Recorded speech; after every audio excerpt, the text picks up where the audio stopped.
안녕하십니까. 암호화폐 정보를 전달해드리는 닥터 비트맨입니다. 목요일도 슬슬 마무리되고 있습니다. 어떻게 오늘 하루 잘 보내셨나요?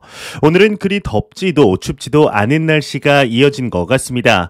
겨울이 올 것처럼 엄청 춥더니 또 조금은 기온이 올라간 듯한 모습인데요. 이에 맞게 현재 암호화폐 시장도 망할 것처럼 하락을 하더니 현재 소폭 회복을 하고 있습니다. 이러한 장상황 속에서는 더욱 많은 이야기들이 나오기 마련인데 오늘 남은 시간도 잘 마무리하시길 바라면서 목요일의 마무리는 과연 어떠한 소식들이 반겨주게 될지 한번 보도록 하겠습니다. 현재 암호화폐 시장이 소폭 회복을 하고 있지만 그럼에도 아직까지 부정적인 기조가 남아있는 것이 사실입니다. 참 비트코인의 가격 66,000달러가 높아 보이는 상황 속에 글로벌 투자 은행이죠. 골드만삭스의 CEO가 이야기를 했습니다. 시장 과열에 대하여 경고에 나섰다고 하는데 정확히 어떠한 이야기일지 같이 한번 보도록 하겠습니다. 골드만삭스의 CEO 탐욕이 공포를 앞선다 시장 과열 경고했다 헤드라인이 장식이 되어 있습니다. 뉴시스에 따르면 골드만삭스의 CEO 데이비드 솔로몬의 경우는 시장 과열에 대해 우려를 표하며 지속 가능하지 않다 경고를 했다고 합니다.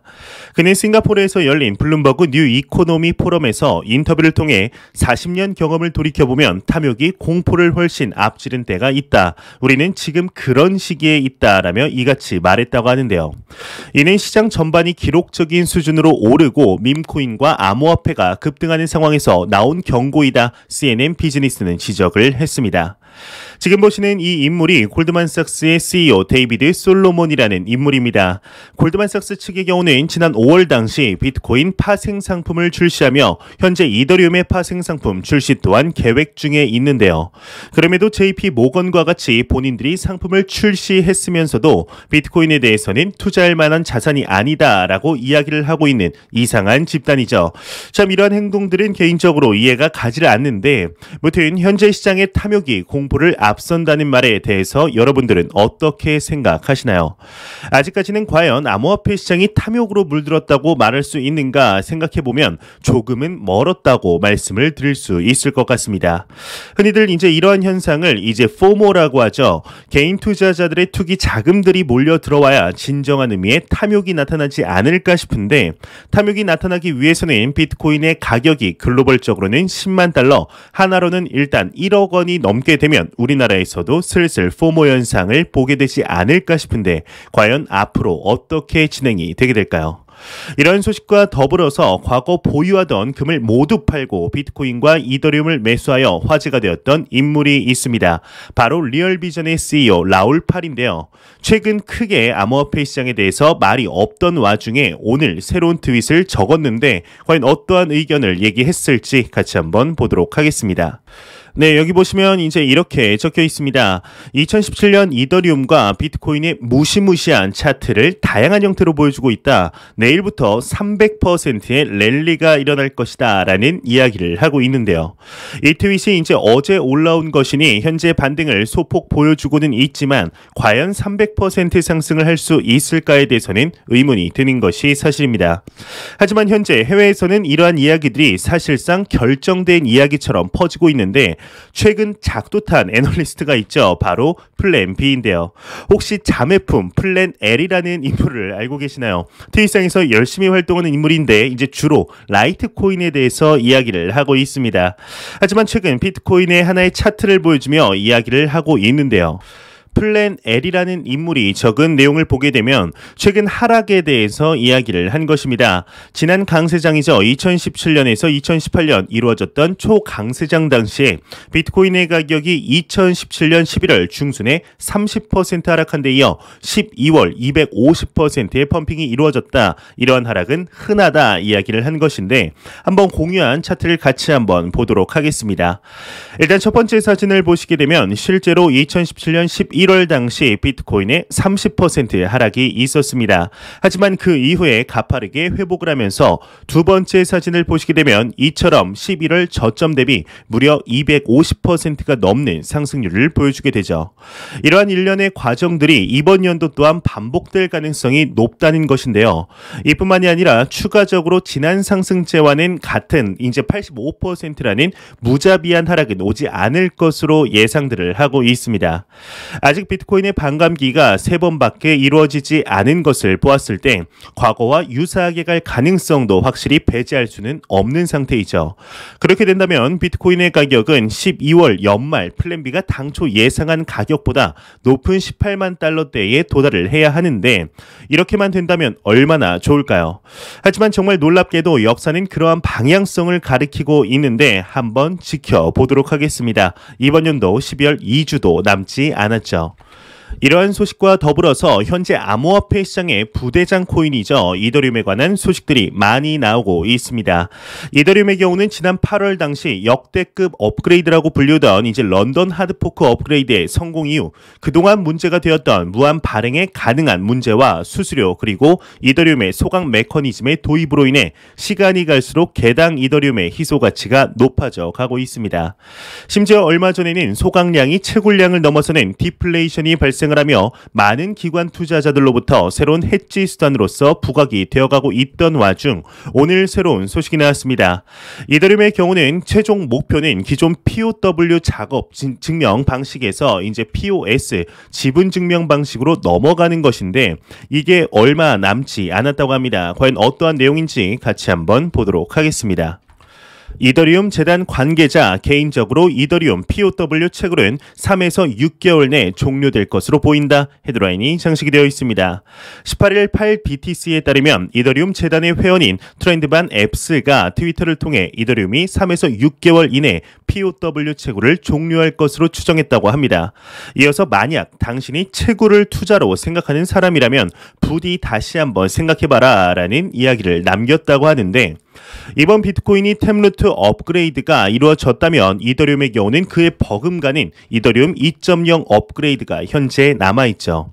이더리움 2.0 업그레이드의 경우는 기존 1.0 네트워크보다 더 빠른, 더 많은 거래를 빠른 시간 안에 처리하기 위한 업데이트 버전인데 현재 여러분들도 아시다시피 이더리움의 경우는 스테이킹 풀을 운영 중에 있습니다. 이 스테이킹에 참여한 코인의 수가 많아질수록 이더리움 네트워크의 검증 작업이 수월해지기 때문에 안정성도 향상이 되죠. 또한 스테이킹된 이더리움 수가 이제 늘어나게 되면 자연스럽게 장기 보유자가 증가하게 되며 이더리움의 공급량이 줄어들게 되므로 개당 가격의 상승 또한 기대해 볼 수 있게 되는데요. 현재 기사에서 나온 재단 관계자와는 이제 좀 다르게 이더리움의 창시자이죠. 비탈릭 부테린의 경우는 이더리움 2.0은 내년 말 정도에 완성이 될 것이라는 언급들을 자주 하였습니다. 과연 모든 이더리움의 투자자들이 기대하고 있는 2.0 업그레이드가 내년 중반쯤 완료가 될지 또한 성공적으로 변환이 되었을 때 이더리움의 가격은 어느 정도에 올라가 있을지 같이 한번 기대해 보도록 하겠습니다. 이러한 소식과 더불어서 최근 사토시 재판이라고 해서 크레이그 라이트와 2013년 고인이 된 데이브 클라이만의 유족들 간의 소송이 진행되고 있는 상황이죠.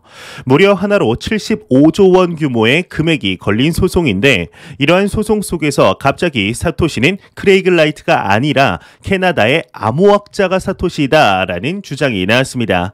이제 이러한 것을 보고 갑툭튀라고 하죠. 뭐 너무 옛날 말일까요? 네, 무튼 이제 갑자기 나온 사토시 주장이 어떠한 이야기인지 같이 한번 보도록 하겠습니다. 퀀텀 이코노믹스 디렉터 사토시 나카모토 정체는 캐나다 암호학자 도널드이다. 헤드라인이 장식이 되어 있습니다. 퀀텀 이코노믹스 게임 파일 리서치 디렉터 글레이드 포타의 경우는 몇 달 동안 조사한 끝에 비트코인 창시자 사토시 나카모토의 정체는 캐나다의 암호학자 제임스 도널드라고 주장을 했다고 합니다. 일단 이 제임스 도널드라는 인물의 사진을 찾아보려고 했는데 아쉽게도 찾지는 못하였는데요. 코인텔레그래프에 따르면 보타는 2008년 비트코인 백서가 업로드된 지 3분 만에 도널드가 댓글을 달았는데 어떻게 이렇게 빨리 백서를 다 읽고 분석해 사토시에게 질문하는 댓글을 달 수 있었는지 의심스럽다 말했다고 합니다. 또 도널드의 이제 프로젝트 크립토콩이라는 웹사이트는 말 그대로 비트코인의 화신이라고 전했다고 하는데요. 크립토콩은 전자 문서 서명을 위해 타원 곡선 암호를 사용하는 소프트웨어 프로그램이라고 합니다. 이 밖에 영국식 철자 사용 등에서도 사토시와 도널드의 유사성이 발견된다 덧붙였다고 합니다. 일단 이번에 사토시로 지목이 된 제임스 도널드라는 인물은 처음 지목이 된 인물입니다. 현재 사토시라고 추정되는 사람들의 그 이유에 대해서 들어보면 다 그럴듯합니다. 정말 이 사람이 사토시라고 확정이 된다 해도 전혀 이상하지 않을 만한 이유들을 모두 다 가지고 있는데, 현재 새롭게 지목이 된 제임스 도널드의 이유를 이제 들어보면 또 그럴싸하죠. 하지만 확실한 것은 아무것도 없는 상태입니다. 과연 사토시의 정체가 밝혀지는 날이 오게 될까요? 개인적으로는 절대로 밝혀지지도 본인이 정체를 공개하는 일도 없지 않을까 싶습니다. 그래도 혹시나 하는 마음이 있죠. 정체가 궁금한 것은 어쩔 수가 없는 것 같습니다. 이러한 소식과 더불어서 현재 확실히 코로나로 인해서 비대면 사회가 확산이 되며 메타버스라는 개념이 널리 퍼지고 있는 중으로 보입니다. 현재 메타버스를 담은 ETF에 투자금이 몰리는 현상들이 일어나고 있는 만큼 투자자들 사이에서도 각광을 받고 있는데, 심지어 현재 우리가 투자하고 있는 암호화폐 산업군에서 또한 메타버스에 대한 인기가 식을 줄 모르고 있습니다. 실제로 메타버스 관련 코인들이 상승하는 모습들도 볼 수가 있는데요. 오늘 새로운 소식이 나왔습니다. 에이다의 창시자이죠. 찰스 호스킨스가 이에 대해서 이야기를 했는데, 메타버스는 암호화폐 시장에 중요하다 언급을 하였습니다. 정확히 어떠한 이야기일지 같이 한번 보도록 하겠습니다. 카르다노 창시자 메타버스 암호화폐 중요하다 헤드라인이 장식이 되어 있습니다. 에이다의 창시자 찰스 호스킨스의 경우는 화요일 팟캐스트에 출연하여 메타버스가 암호화폐 시장에 중요하다 말했다고 합니다. 추가적으로 메타버스는 속임수가 아니라 진짜다. 앞으로 5에서 10년 안에 메타버스는 암호화폐의 거대한 프로덕트 카테고리에 들게 될 것이라 내다봤다고 하는데요.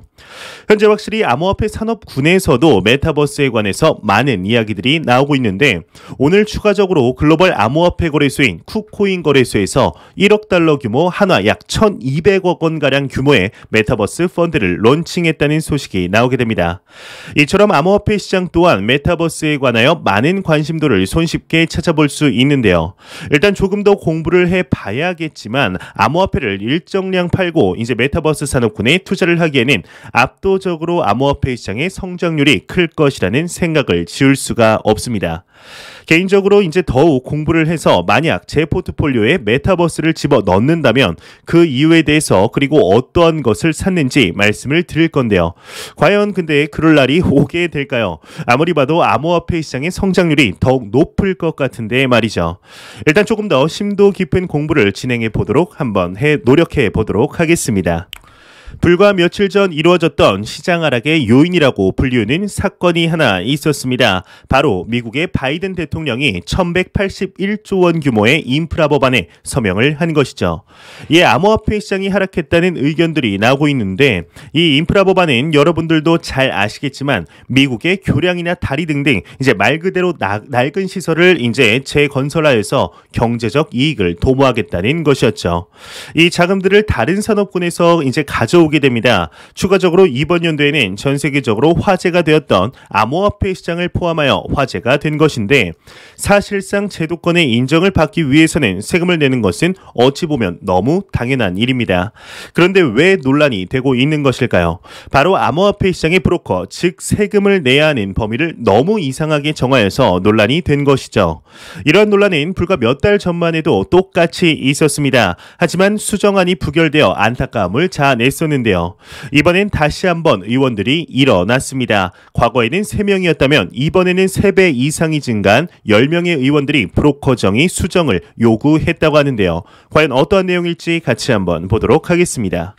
미 하원 민주당 의원 10명 인프라 법안 암호화폐 브로커 정의 수정을 요구했다 헤드라인이 장식이 되어 있습니다. 데런 소토 등 미국 하원 민주당 의원 10명이 인프라 법안 암호화폐 브로커 정의를 수정할 것을 요구했다고 합니다. 암호화폐 중개 서비스를 제공하지 않는 암호화폐 기업들도 브로커로 분류돼 피해를 입을까 우려해서라고 하는데요. 바이든 대통령이 최근 서명한 인프라 법안에 따르면 암호화폐 브로커는 의무적으로 국세청에 거래를 보고해야 합니다. 앞서 민주당 상원 의원인 론 와이든과 공화당 상원 의원인 신시알 루미스 또한 브로커의 블록체인 기술 및 지갑을 개발하는 개인은 포함되지 않는다며 개정안을 발의했다고 하는데, 또 다른 공화당의 상원 의원 테드 크루즈 의원의 경우도 세금 코드를 수정하는 법안을 발의하며 새로운 보고 규칙이 암호화폐 산업을 파괴적으로 공격한다 지적했다고 합니다. 어찌 보면 참 별거 아닌 일 가지고 세금을 걷어서 인프라 재건을 하는데 쓰는 건데 왜 이렇게 수정을 요구하는 것일까요? 현재 금융의 중심이죠. 미국 내에서 암호화폐 시장의 세금과 관련하여 구체적으로 정해지지 않은 상태입니다. 이러한 상황 속에 인프라 법안 내에서 무자비하게 암호화폐 시장 관련 세금을 걷는다면, 그리고 이것을 그대로 놔둔다면 이 법안을 기초로 하여 암호화폐 시장의 전반적인 규제 베이스가 정해질 가능성이 상당히 높게 됩니다.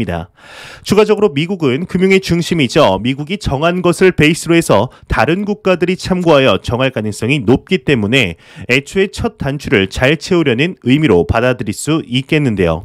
지난 8월 당시에는 수정안이 아쉽게도 의원 1명 때문에 부결이 났지만 이번만큼은 꼭 수정이 되어서 암호화폐 시장 산업을 저해하는 일이 없도록 하길 진심으로 바라보겠습니다. 안 보고 가면 섭섭하겠죠. 마지막 크립토 공포 탐욕 지수입니다. 가격의 소폭 회복 영향일까요? 전날 대비 2포인트 상승한 54포인트를 기록하며 중립 단계를 유지하고 있습니다. 이 지수는 0이면 공포, 100이면 낙관을 의미하게 되는데요. 현재 가격이 물론 하락 전보다는 만족할 만큼은 아니지만 그래도 회복을 하고 있다는 것이 유의미한 일이라 생각이 듭니다. 정말 해외에서 퍼지고 있는 이야기처럼 앞으로 300%의 랠리가 도달을 하여서 여태까지 보지 못했던 암호화폐 시장의 새로운 신고점을 맞이한다면 너무나 좋을 것 같은데요. 그렇게 도달하지 못한다고 해도 크게 상관이 없습니다. 오히려 우리가 저렴한 가격대에 살 수 있는 시간이 늘어나기 때문이죠. 아무리 가격이 하락을 했다고 해도 비트코인의 가격은 6만 달러 선에서 잘 지켜주고 있으며 이는 3개월 전 대비 무려 40%가 성장한 가격대입니다. 이 시장은 누구도 막을 수 없다는 것, 또한 현존하는 모든 시장 중에 가장 높은 내재 가치를 가지고 있다는 것 잊지 않으셨으면 좋겠습니다. 마지막으로 코인마켓캡에서 메이저 탑10 코인들 전반적으로 살펴보고 마무리하도록 하겠습니다. 시가총액 1위의 비트코인의 경우는 전날 대비 0.2% 하락한 7,029만원대, 2위의 이더리움이 전날 대비 0.9% 상승했습니다. 499만원대, 3위의 이제 바이낸스 코인 0.74% 상승한 67만 3천원대를 보여주고 있으며 4위의 테더는 환율이죠. 1179원대로 어제 대비 한 3원 정도 하락한 모습을 보여주고 있습니다. 우리 게르게 코인, 에즈코인, 리플 XRP의 경우는 시가총액 7위, 전날 대비 1.54% 상승한 1,300원대를 보여주고 있으며 비트코인의 도미넌스는 43.2%, 이더리움의 도미넌스는 19.3%로 암호화폐 시장에 매우 강력한 비트코인과 이더리움의 시가총액 점유율을 볼 수가 있겠습니다. 제가 준비해온 소식은 여기까지입니다. 영상이 도움이 되셨다면 구독과 좋아요 그리고 광고 한 편만 처음부터 끝까지 시청 부탁드립니다. 이 채널은 오직 광고 수익으로 운영이 되게 됩니다. 항상 영상 시청해 주시는 시청자분들, 구독자분들 너무나 감사합니다. 오늘 남은 시간 잘 마무리하시길 바라면서 저는 더욱 도움이 되는 영상으로 내일 아침 출근 시간에 찾아뵙도록 하겠습니다. 지금까지 닥터 비트맨이었습니다. 감사합니다.